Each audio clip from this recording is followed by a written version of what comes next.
यश आहे ना, यश कधीच कोणाच्या कम्फर्ट झोनमध्ये भेटत नाही.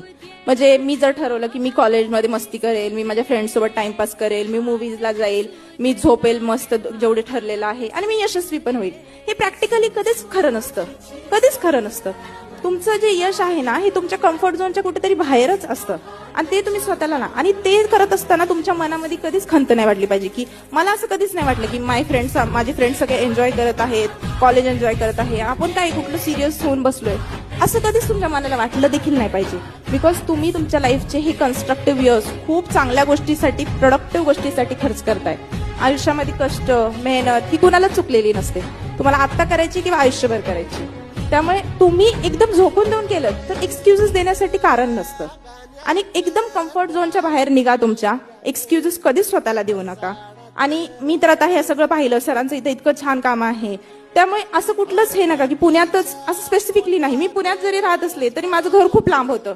मी पुण्यामध्ये महिन्यातून फक्त 1-2दा यायचे पुस्तकं वगैरे घ्यायला किंवा टेस्ट सिरीजचे काहीतरी क्वेश्चन पेपर कलेक्ट करायला. जिथं असेल तिथे तुम्ही अभ्यास करा. तयारी असली की मार्ग मिळेल.